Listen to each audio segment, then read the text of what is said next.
Have you ever considered that your subconscious mind might be quietly steering the course of your life, accepting suggestions and manifesting them into real world outcomes?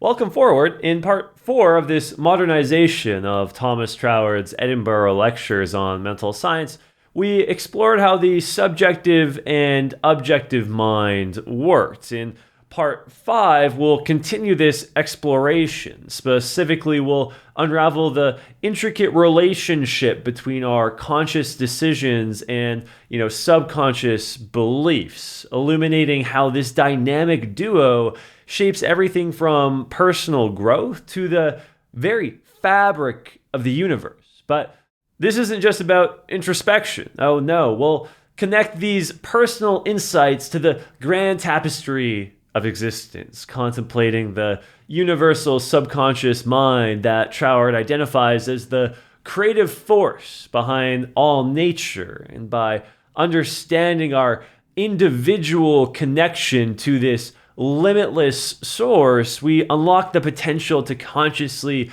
influence our reality. Buckle up, like usual, we're about to go back into the deep end.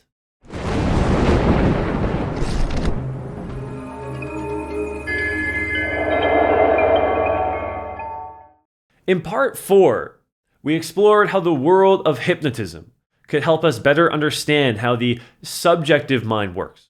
So let's start today by considering hypnotism again, which reveals that what we call the hypnotic state is actually how our subconscious mind normally operates. It's always accepting suggestions like a sponge soaking up water, whether we're aware of it or not. And these suggestions, they lead to real world outcomes. The unusual aspect of experimental hypnosis is that it bypasses the usual control our conscious mind has over the subconscious and allows someone else to direct it. So it's fair to say that our subconscious naturally runs on suggestions. And this makes it crucial to decide what suggestions we accept and also where they come from. So herein lies a reflection point. Have you ever considered how the suggestions you encounter daily, from music to social media to friends or even your internal self-talk, might be influencing your subconscious mind? Are there any influences you should consider removing or maybe limiting?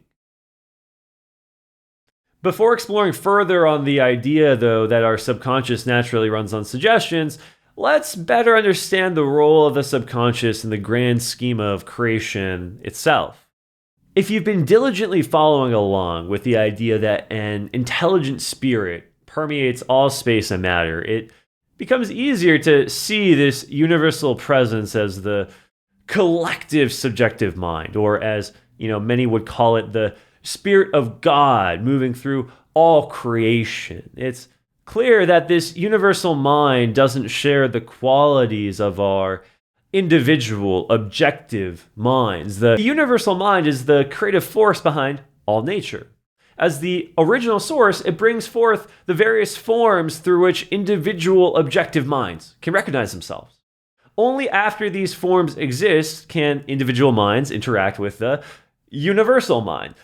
Thus, as pure spirit or the first cause, the universal mind must be the subjective mind. And, also in part 4, we explored that the subjective mind is what builds our bodies, indicating that creating and growing from within are essential characteristics. From, both experiments and logical reasoning, we can conclude that wherever creative power is at work, whether on the cosmic scale or within the individual, we are witnessing the subjective mind in action. Therefore, we can establish that the all-pervading intelligence that we've discussed is purely the subjective mind. It operates according to its own laws. It's receptive to any suggestions and will execute that suggestion to its most logical conclusion. You might not immediately grasp how incredibly important this is, but with a bit of thought and contemplation, you'll start to see the enormous possibilities it holds. We'll explore some of the serious implications of this a little later. For now, just recognize that the subjective mind within us is the same force at work throughout the universe, generating the countless natural forms around us and even giving rise to us. You might think of your individual subjective mind as your personal share in this universal mind. For now, just recognize that the subjective mind within us is the same force at work throughout the entire universe, generating the countless natural forms around us and even giving rise to us. You might think of your individual subjective mind as your personal share of the universal mind, or in spiritual terms, the divine spark within that connects you to God. This doesn't mean that the universal mind is divided into pieces. To avoid getting too abstract at this point, it's helpful, just to use the idea of having a personal portion of the universal subjective mind. Grasping our individual subjective mind in this way really helps us overcome a significant philosophical challenge, which is how to consciously use the first cause. That is, how to create external results through our own thoughts. Ultimately, right, there's really only one first cause, the universal mind, or God. Because it's universal, it can't act specifically on an individual level without ceasing to be universal, and thus would no longer be the creative power we aim to engage. However, when we're focused on a specific goal, we intend to apply this universal power to a particular purpose, and this kind of creates a paradox. We want the universal to operate on the level of the particular, the individual. And essentially, we're trying to bridge this gap between the two extremes, right? The innermost creative spirit and a specific external form. This is where understanding our individual subjective mind as a personal share of the universal subjective mind becomes valuable. On one hand, our subjective mind connects directly with the universal mind. On the other, it connects our individual objective or conscious mind, which interacts with the external world conditioned by time and space. Therefore, the relationship between our subjective and objective minds forms this bridge. We need to connect these two extremes.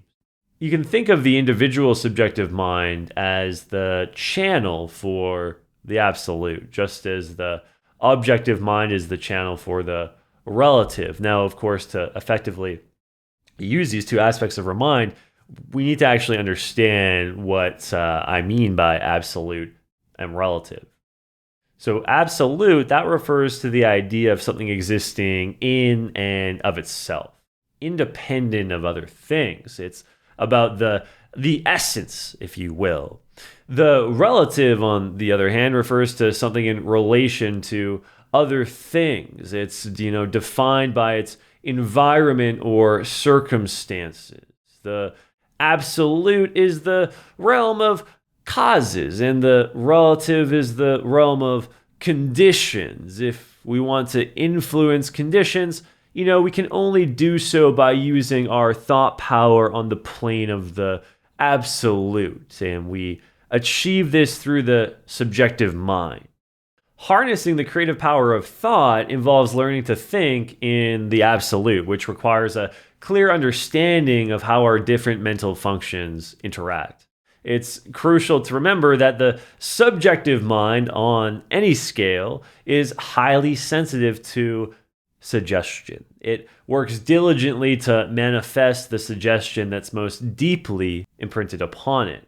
So if we want to take an idea out of the limited realm of the relative, where it's constrained by surrounding conditions, and move it to the limitless realm of the absolute, we need a well-defined method that aligns with our mental makeup. Typically, we first conceive our desires in relation to existing circumstances, which may or may not seem favorable. Our goal is to remove the element of chance and achieve something certain in itself. So, to do this, we must impress upon our subjective mind the idea of what we desire, completely apart from any conditions. And, this means eliminating the concept of time and thinking of our desire as already existing in the here and now. If we don't do this, we're not operating consciously on the plane of the absolute and aren't utilizing the creative power of our thoughts. One practical way to develop this habit of thinking is to almost envision like a spiritual prototype of everything that exists, a sort of blueprint in the spiritual realm that becomes the root to its physical counterpart. And if we can train ourselves to see this spiritual prototype as the true essence of a thing and, the physical form as its outward expression, then we start to understand that creating this spiritual prototype is really the first step in bringing about any external results. And since this prototype is purely spiritual, it can only be formed through thought.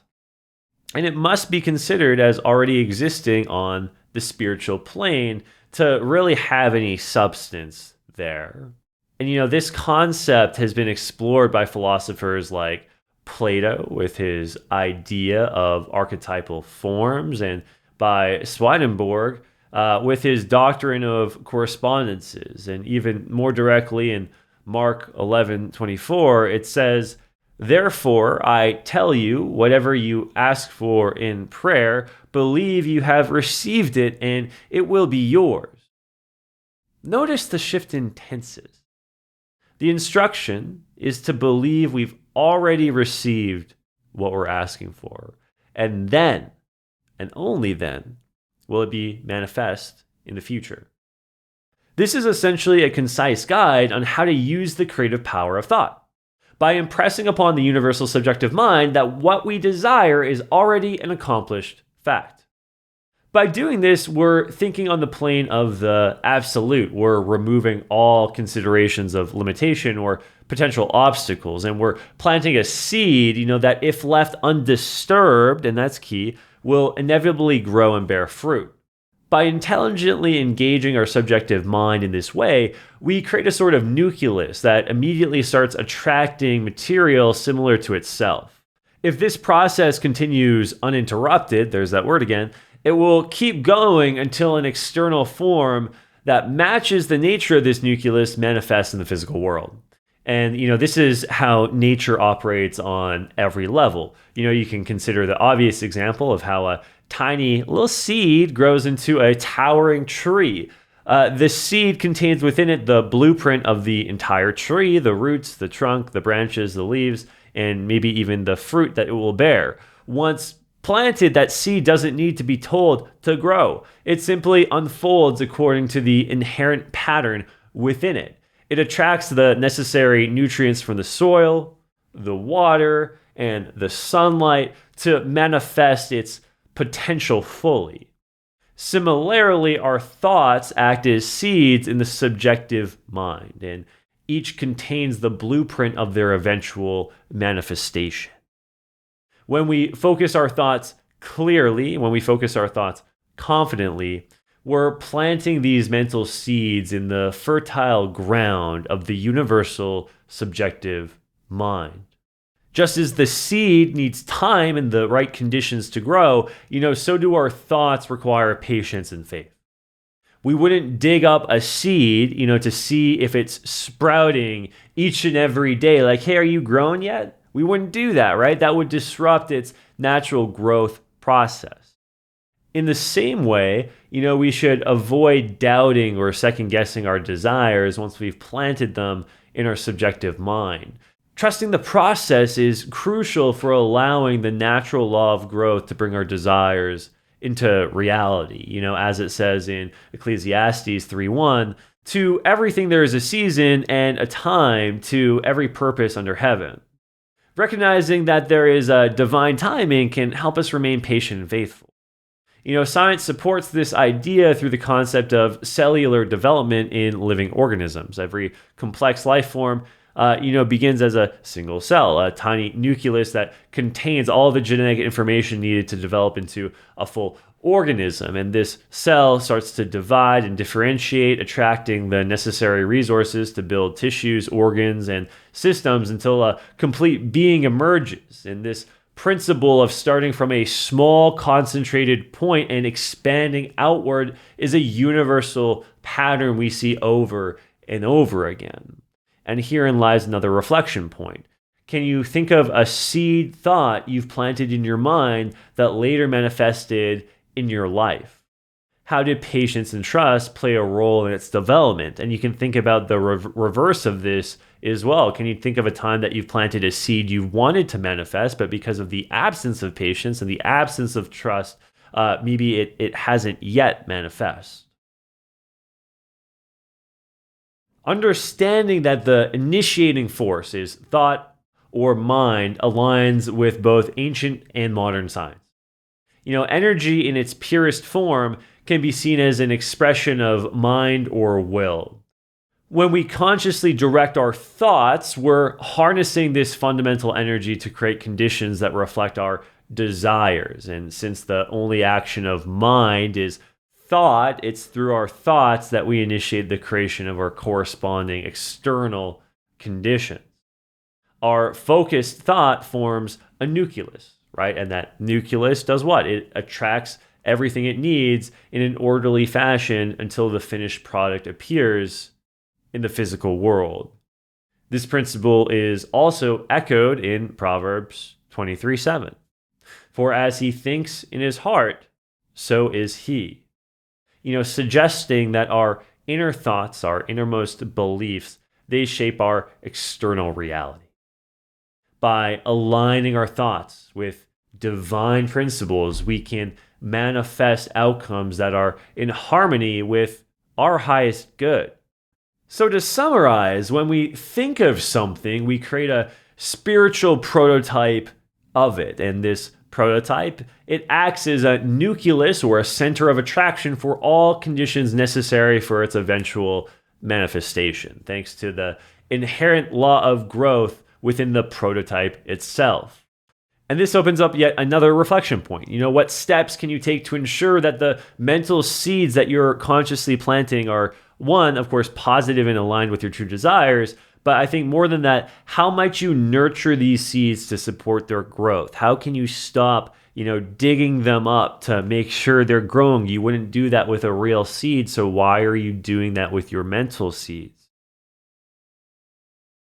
By recognizing the power of our subjective mind and its connection to the universal mind or the divine, we tap into an incredible creative force. Our task, I believe, is to consciously plant the seeds of our desires, then trust in the natural law of growth and allow the process to unfold without interference. And in doing so, we become co-creators with the universal mind, shaping our reality through the power of thought. And as we align ourselves with this process, we fulfill the idea expressed in Philippians 2:13, for it is God who works in you to will and act in order to fulfill his good purpose. By allowing the divine mind to work through us, we harmonize our individual will with the universal mind, leading to the manifestation of our deepest desires in accordance with a higher purpose. And this reminds us of our moral responsibility to use our thoughts wisely. By recognizing the power of our thoughts and their ability to shape reality, we are entrusted with a significant responsibility. It's essential to align our thoughts with ethical principles and contribute positively to the world. Just as a seed requires proper care to grow into a healthy plant, our thoughts require careful cultivation to manifest in ways that benefit ourselves and others. And this understanding not only empowers us, but also calls us to act with integrity and compassion in all that we think and all that we do. So now that we've laid the groundwork, in the next video, we'll turn our focus to the law of growth. If you've ever felt frustrated because, things weren't happening fast enough, trust me, you're not alone. But here's the kicker, growth, it's a natural process. And when we try to force this growth, most of the time, 99% of the time, it backfires. Nature doesn't rush, and neither should we. Like a seed quietly growing beneath the soil, our thoughts, they need time to take root and manifest in the physical world. So in part 6, in the next video, we'll explore why trusting this process is essential and how our impatience or doubt can actually sabotage the very thing we desire the most. I'll see you in part 6, the law of growth, where patience, persistence, and faith in the unseen will reveal their incredible power. Thanks so much for watching. If you enjoyed this video and you want to dive even deeper into the mastery of mental science, go to betterthought.com and subscribe to my newsletter. Not only will you find bonus material to complement what you just learned, but you'll be notified as soon as the next video in the series is released. So go to betterthought.com now and subscribe so we can continue this journey together. Until next time, Godspeed.